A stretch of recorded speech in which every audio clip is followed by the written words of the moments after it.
Hi, everybody. Welcome to Breaker's Breakdown, where we journalism students break things down. You're listening to Diego and Uma, otherwise known as the 2 Cents. Today we are going to be discussing banning flavored nicotine products in Laguna. We'll also be discussing a community service opportunity for all students later. We have a few guest speakers lined up for you today. Coming on to speak with us, we have Marci Mednick, a community development specialist at Mission Hospital, and later we will have Alea Dillow, a sophomore at LBHS and member of Strength in Numbers Club. Senate Bill 793 is a bill in California that was passed last year, and what it does is it bans the sale of flavored tobacco and nicotine products in California. A referendum was submitted by 3 major tobacco companies, including RJ Reynolds, Philip Morris UA, and IGT Brands, the same companies that value profit over the health of their customers. That referendum pushes the vote on Senate Bill 793 to November 2022. Adding an extra barrier for kids before they're able to purchase highly addictive substances that are often marketed towards them is a huge step in the right direction that both Diego and I think we need to take. So it is a very, very selfish move on the side of those companies to even think of making this referendum. I mean, according to the Campaign for Tobacco-Free Kids, 37,000 kids are going to start vaping in those 2 years. This is, of course, in California. The idea that money is being prioritized over the life of kids, I mean, that's just insane when you think about it. The referendum is completely immoral on so many levels. We can stop so many kids from vaping. That would be the most important thing to do. Right. So even though the vote for Senate Bill 793 has been pushed to November 2022 for all of California, local legislatures such as Laguna Beach can now make their own laws banning the sale of flavored nicotine products. And over 20 California jurisdictions have already enacted comprehensive flavor bans. And most notably, Berkeley, LA County, Sacramento, and San Francisco have all successfully enacted these flavor bans. It works. So New York City, they enacted a local flavor ban, and youth had a 37% lower odds of ever trying flavored tobacco products, 28% lower odds of ever using any type of tobacco, which just proves that a lot of kids who start smoking do so because flavored products draw them in. Another place that did this successfully was Providence, Rhode Island. The use of any tobacco product for high schoolers dropped from 22% to 12% in Providence, Rhode Island. It's obvious that, according to the evidence Uma has listed, it works. It'll help kids actually get off of nicotine. It'll help the kids not even be presented to it in the first place and have to deal with addiction later. And that also speaks to our own city. We have the power to ban the sale of flavored nicotine products in our own community. So it's obvious that the overall government needs to do something about this. So speaking to specifically enacting a comprehensive flavor ban in Laguna Beach, even though cities outside Laguna Beach haven't enacted this flavor ban, Diego and I both think that pushing forward a comprehensive flavor ban in Laguna Beach will help our peers in our city for many reasons. It would be a lot harder for kids to get flavored products if they had to drive out of a city. That's very true. And then maybe if Laguna Beach passes something that takes flavored nicotine out of our community, communities around us would do the same. And we can start a kind of trailblazing effect, right? That just really makes it hard for kids to get their hands on something that is just not good for them at all. Right. Yeah, I think Laguna Beach has a duty to be one of those trailblazing cities. I think we can really make a change and influence cities around us to follow in our footsteps.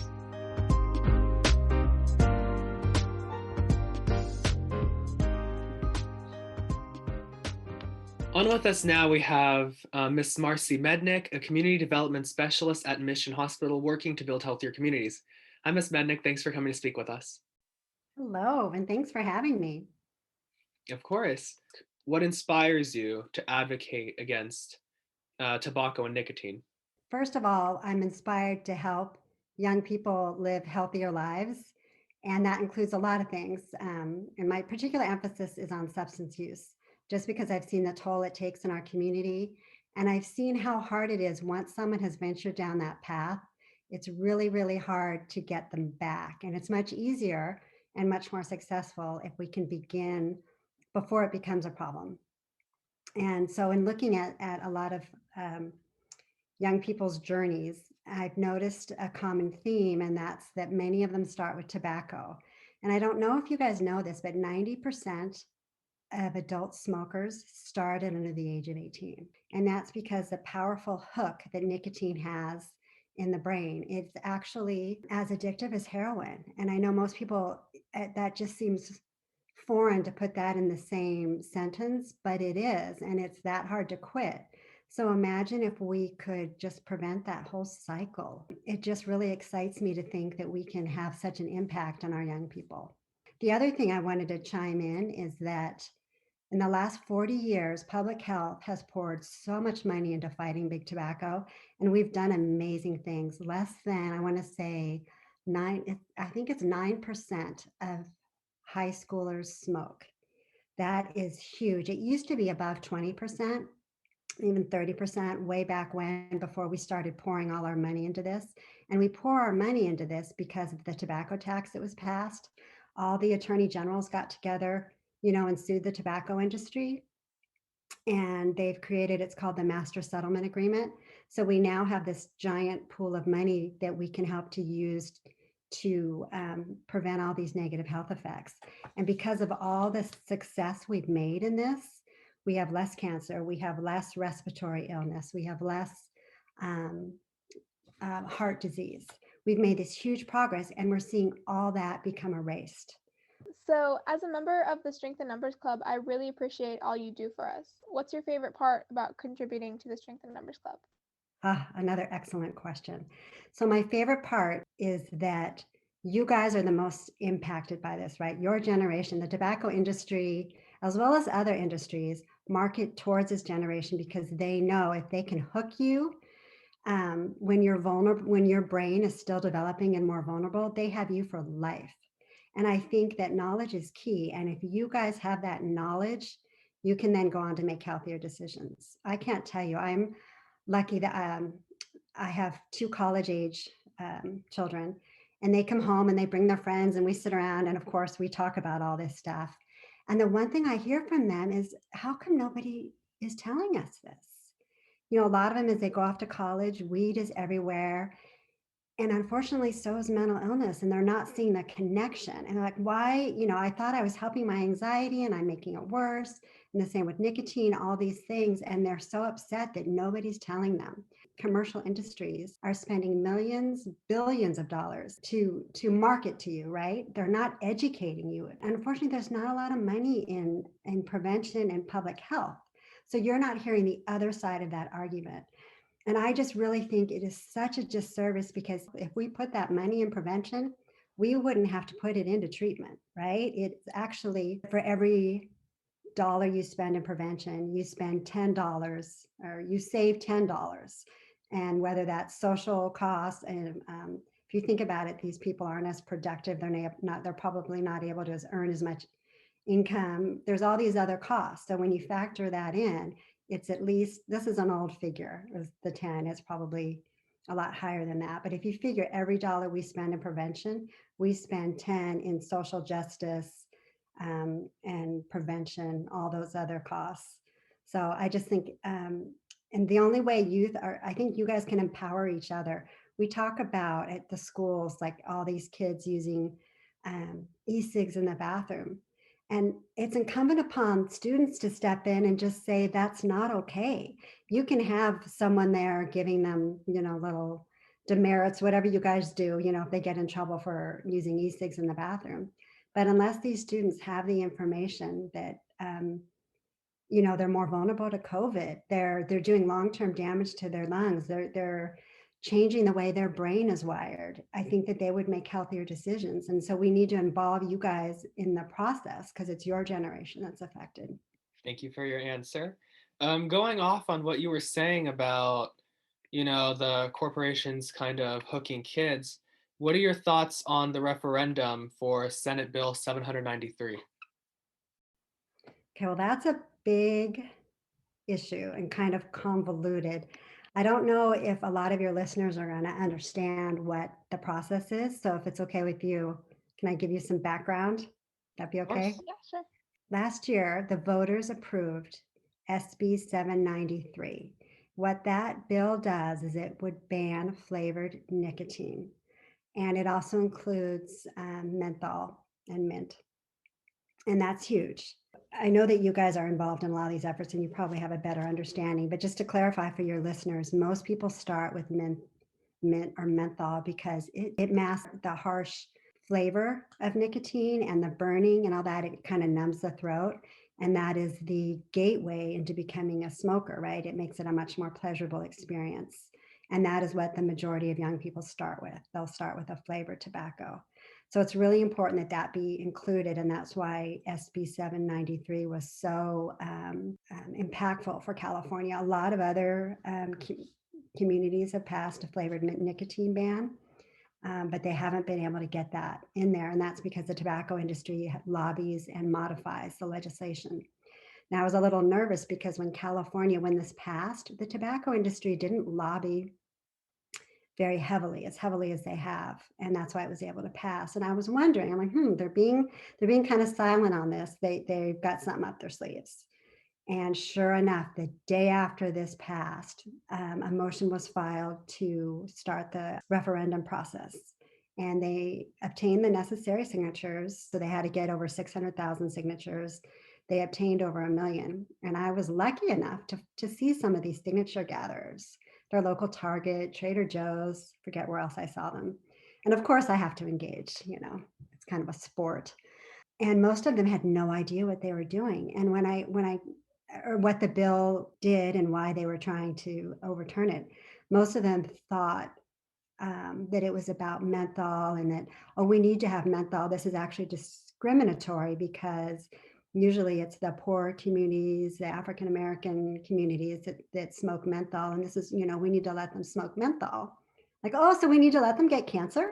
And they really didn't understand that it's really targeting them and it's causing a lot more illness and disease in those communities.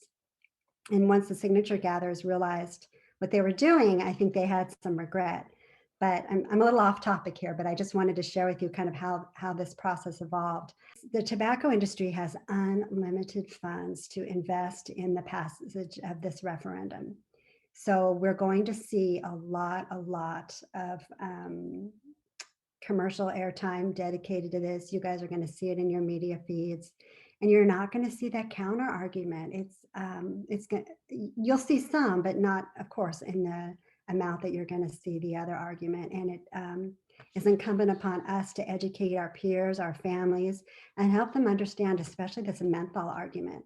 I think I've shared with some of you, there's a campaign called We Are Not Profit, and it's by the California Tobacco, I forget the name of the organization, but it's the state tobacco education body that's doing this. And it's a really good campaign, and it's actually having these communities speak up and say, no, we don't want the menthol. We don't want you targeting our children and eventually, harming our long-term health. We want this to stop. So I just encourage you guys. It is a tricky argument, but we really need to help educate each other. And I really applaud the two of you in doing this podcast and helping to spread this information. Thanks so much. Yeah, I think if more people read up on the referendum on Senate Bill 793, we would have a larger resistance to it, and I think we'd see a lot more local legislatures enacting their own flavor bans. So, what are the next steps you think our city needs to take against flavored nicotine products? The city of Laguna Beach is really well respected and looked at to be a leader in this area. You guys are one of the first cities to ban smoking and have a complete citywide ban, and you're just really progressive in health policies. And it's like when Laguna speaks, the world listens. And so it's a great place to set policy and to lead by example and to value the health of its citizens, which I think they have done a wonderful job. And back in before SB 793 passed, the city was looking at doing a flavored ban. And actually, some of your high school students came and spoke, and it was a very impactful meeting. The council members really appreciated hearing from young people and really took their message to heart. And their instructions to their staff was to come back with a model ordinance to look at banning flavored nicotine. But then SB 793 passed. So they thought, even better, the state's going to do this, and they didn't think they had to take action. So now I think the city just needs to maybe look at reconsidering this item. So I think we really just need to be proactive and look at doing it on a local level. And generally, when you do things on a local level, it will impact state policy. Many cities have done this. Sacramento has, Beverly Hills, Oakland, San Francisco. And I think it would be great if Laguna Beach could add their name to this list. Yeah, I totally agree. And speaking to that city council meeting you were referring to, we're actually including a clip of Maya Gallego speaking. She had a very impactful speech, as you know. She's the president of Strength in Numbers Club here at Laguna. So we really appreciate everything you're doing for this. Thank you so much for coming on to talk with us. Thank you. Thank you.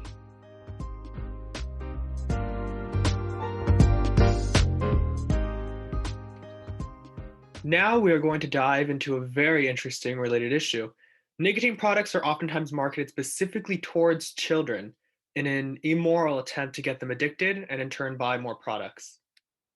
Flavors of the products are directly appealing to younger kids. We have names like Blue Raz Cotton Candy, Gummy Bear, and Strawberry Watermelon Bubblegum, which all sound like normal flavors of candy, like, they're fine. And then for people that actually know what it is, it just makes it a nicer experience when you're actually smoking. So we know that 97% of kids who vape use flavors. So it's not like a little problem. It's almost all of the people who vape are using this.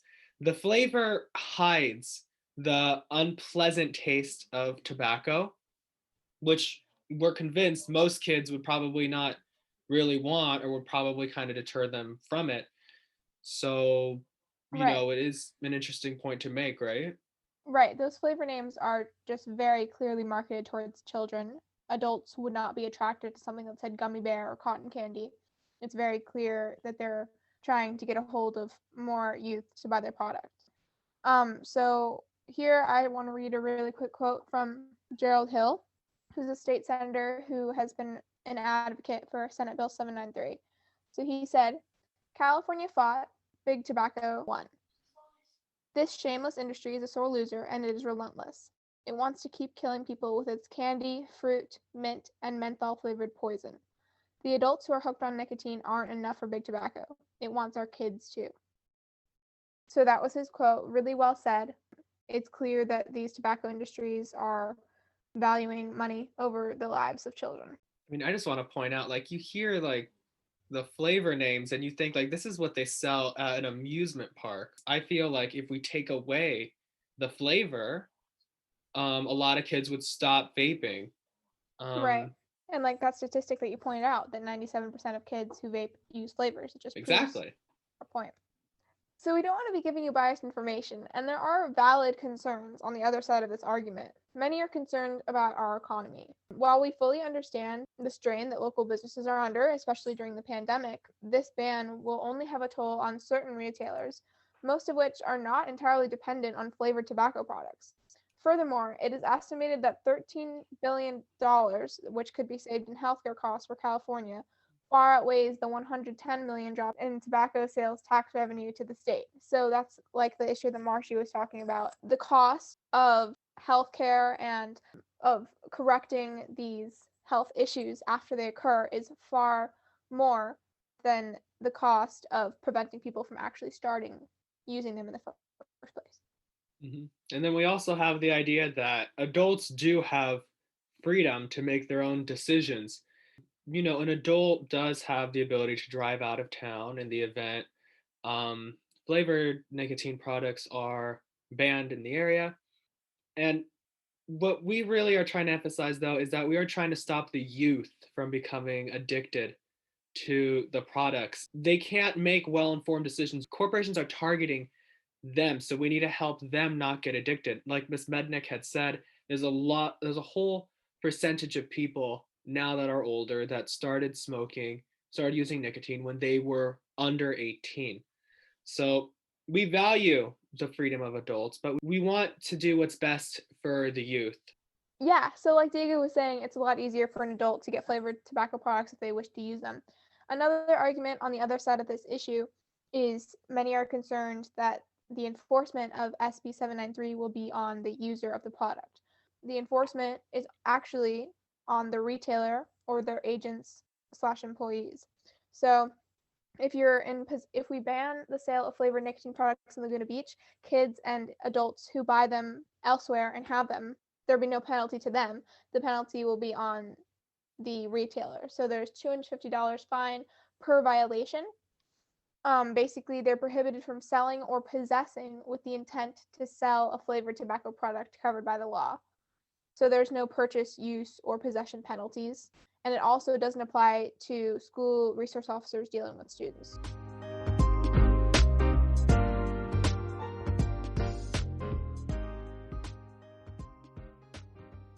And now we're on with Alea Dillow, a sophomore at LBHS and a member of Strength in Numbers Club. So Alea and I are making a video for City Council asking them to ban the sale of flavored nicotine products in our city. There are a few volunteer opportunities for any LBHS students. The first one is you could send in a 3-second horizontal clip of your face that will contribute to a montage at the end of the video. Alea, would you like to discuss the next volunteer opportunity? Yeah, you can also email a letter to city council members about why you believe that the ban of flavored nicotine products is important in Laguna Beach. And you can BCCS on the email to earn 30 minutes of community service. Right. So BCC uma.bati@lbusd.org and alea.dillow@lbusd.org. You can check out LBHSSIN on Instagram for more information on these volunteer opportunities. All right, so Leah, we also have a few questions that are a little more directed to you. Let's start with, why is this topic important to you? Well, I have seen people I'm close with start using drugs, start using nicotine. It really changes their personality. It changes the way you spend time around them. And I know how much nicotine and addiction can affect a young person's brain. So I think starting addictions early on really isn't good for us. That's true. There are a lot of reasons why, it should be banned. Laguna does have a major drug problem. What do you think is the reason that resonates with you the most about why the sale of flavored nicotine should be banned in the city? Banning the sale of flavored nicotine really resonates with me because the fact that big tobacco companies are advertising towards a younger audience, like we know vaping impacts the body, impacts the lungs. Something this dangerous and unhealthy should not be advertised towards kids and teens.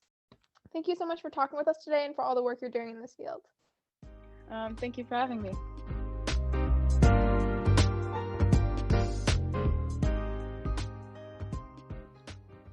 Other students in our own community have been asking the City Council to ban the sale of flavored products for a long time. One notable student is senior Maya Gallego, who spoke at a City Council meeting on September 17th, 2019. Now let's listen to a clip from her speech, where she uses a powerful metaphor to illustrate how much a flavor ban could help. If you're sitting, in bed and you have a cupcake right next to you, you're going to eat it. If you have to get out of bed and you have to drive to the next city to get a cupcake, you're going to have to think about that. Do I really want to waste the gas? Do I really want to take that time? What are the consequences of eating this cupcake? I think especially for kids who don't have that, immediate, I'm going to think about this, it's really important, especially if we ban it in Laguna, they're going to have to drive somewhere. They're going to have to get it online. And I think that if we put in that extra step, that extra effort, especially with all the studies now, kids are going to have to think, do I want this? How badly do I want this? What's it going to do to me? Hopefully the voice of the students are going to push this ban to happen so we can protect other students, protect ourselves. Right. So let's hope Laguna Beach hears us. Other states such as Massachusetts, Rhode Island, New Jersey, and New York have banned the sale of menthol flavored e-cigarettes. So I think that California, in a way, needs to catch up. We're kind of behind the times. What do you think? The pros of banning, flavored nicotine products, like far outweigh the cons, where it's like, if we're weighing the pros and cons, the pro is an elephant and the cons are a feather. It's the Right. concerns no one cares about. Great metaphor, man. Why, thank you. We hope that the ban on flavored nicotine products will not only protect kids in our city from long-term problems, but also protect them in the global pandemic we're living through right now. And with that, thank you everyone that was tuning in to the Breakers Breakdown. That was Uma and Diego, the 2 cents.